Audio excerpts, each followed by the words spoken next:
Live from downtown Detroit, Local 4 News at 5 starts now. Two teenagers caught targeting tip jars at local businesses, but it's what happened next that sparked a wild police pursuit, all on camera. Glad you're with us for Local 4 News at 5. Police say these teens made bad decision after bad decision and now could end up spending serious time behind bars. The duo hit two different businesses in Taylor, at one point waving what looked like a gun in employees' faces. But as our Sean Lay found out today, things just got worse from there. So, Sean, what happened? Good evening from Taylor, Kimberly. Let's talk about that gun, a BB gun, but the owner here at Sammy's Coney Island saw that gun pointed at his own son who went after these guys in the parking lot. Even this afternoon, he thought that gun was real. He thought his son's life was in danger last night. We told him it was a BB gun. He was so relieved, saying this is extremely stressful. This is a serious situation. I'm going to break it all down for you, and it's all on video.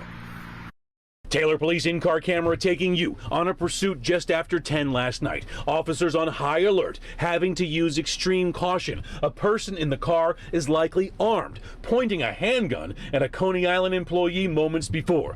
Two teens are in that car, 18 and 16. One removing the license plate in a thought-out plan to target tip jars from local businesses. Tip jars. One from this Leo's on Eureka. The pair getting away with a whopping $2. $2. Yeah. The two moved to the Sammy's Coney Island, also on Eureka. Let me show you the video. One guy has his hoodie up and tight around his face, acting like he's ordering food. His partner then swipes the tip jar. $60 meant for the employees. Watch this. The owner's teen son goes after them and takes down one of them. That guy pulls what looks like a real gun out. The other individual then produced what the employee believed to be a black handgun. Watch again as that teen from Sammy's goes after these guys and takes one of them down. Taylor police got right on their tail, and the teens decide to lead police on a pursuit, ending on a side street. It was a culmination of some very bad decisions. That thankfully ended up safely for everybody involved. Back here live, intense video there. Great work by Taylor police officers because they were told that gun was pointed at an 18-year-old here at this Coney. They catch up with them. They had to approach that car like someone was armed in there, ready to point it at them. Everyone taken into custody without incident. 16-year-old tonight, Kimberly Devon, in juvenile detention. 18-year-old, let's get to him. He's an adult. Had the gun. License plate off the car, mounting felonies here by going after tip jars. Back to you. $60 that turns into armed robbery. Not exactly worth it. All right, Sean. Within the past hour, a judge handed down what are likely the final two sentences against defendants in the plot to kidnap Governor Whitmer. Sean Fix of Belleville got 3 to 20 years for providing material support for terrorism.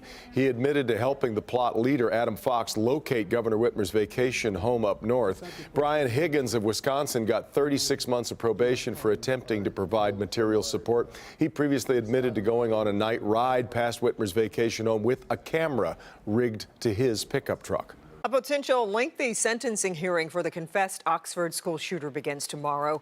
Ethan Crumbley pleaded guilty to all the charges against him, including 4 counts of murder in the deaths of Madison Baldwin, Tate Meir, Justin Schilling, and Hannah St. Juliana. This summer, a judge ruled Crumbley is indeed eligible for a sentence of life without parole. But before that sentence is handed down, the people impacted by the shooting will have the opportunity to speak, meaning this could be a multi-day hearing. You can watch the live stream of the entire Oxford shooter sentencing hearing all day on Local 4 Plus starting at 9 a.m. Local 4 Plus is available to stream on Click on Detroit, the Click on Detroit mobile app, or with our free streaming app available on smart TV devices such as Apple TV, Roku, and Fire Stick. Just search WDIV in your app store. The annual lighting of the Manura is set for tonight in downtown Detroit. But after the attack on Israel and now the war in Gaza, there are heightened security concerns as well as the potential for protests. Mara McDonald live at Campus Martius tonight. Mara, organizers, though, are committed to having this celebration go on tonight. There they are, Devin, and take a look behind me. You can see the band has already started. They've just opened the doors out here already. They've got plenty of people coming in here. The rabbi told me they're expecting thousands.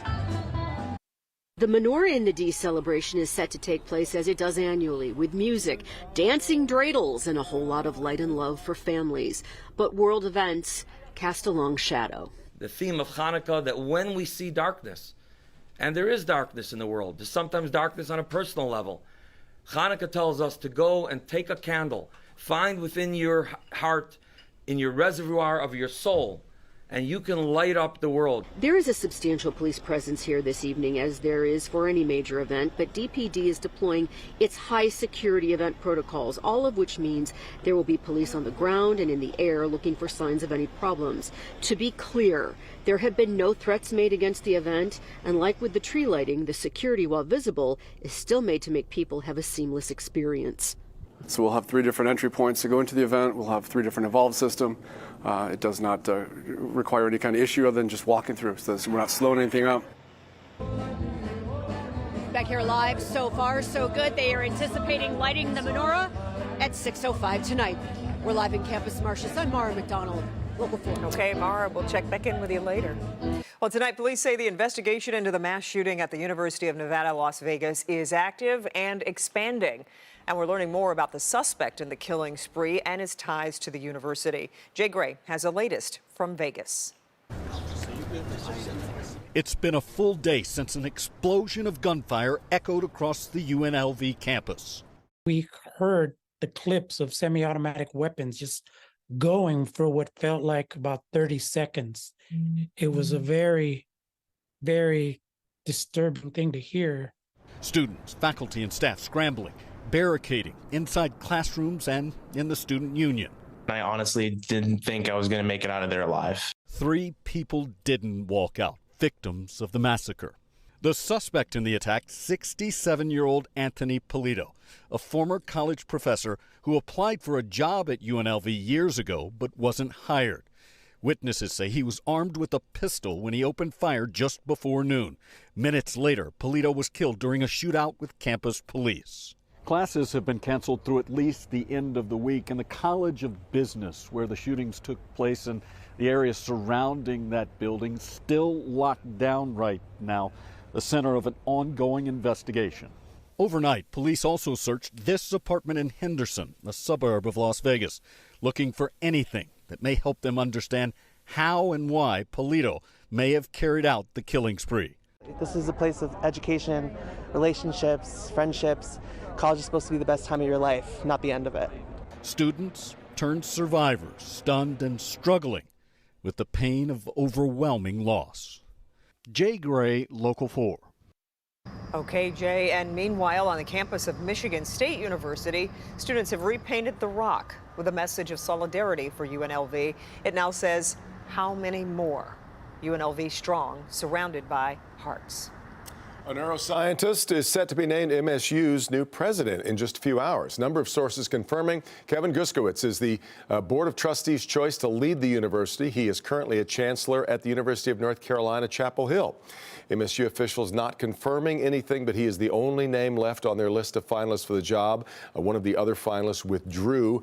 Guskowitz will take over for interim president Teresa Woodruff, who told the board this past summer that she would not seek the role on a permanent basis.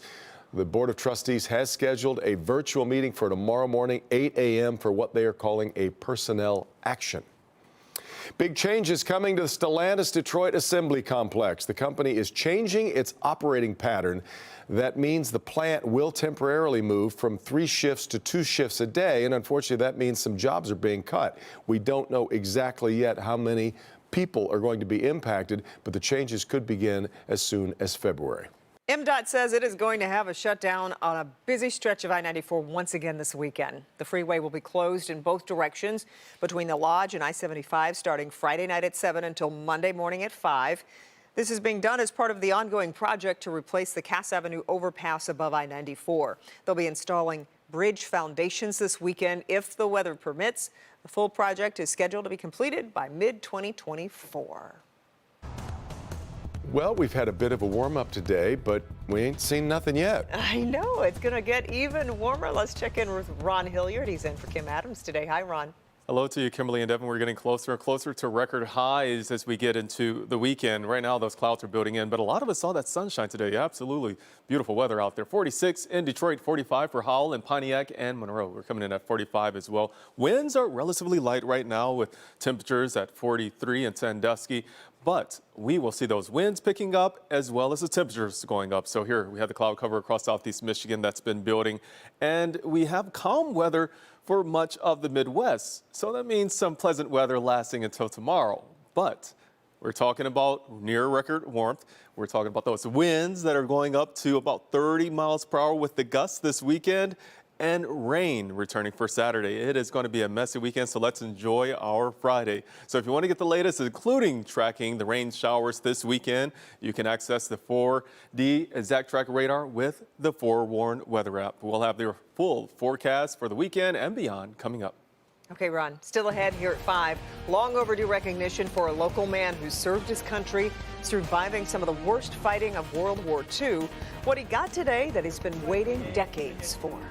Also, he says it was a mistake, but today one congressman's peers took action against him for pulling a fire alarm when there was no emergency.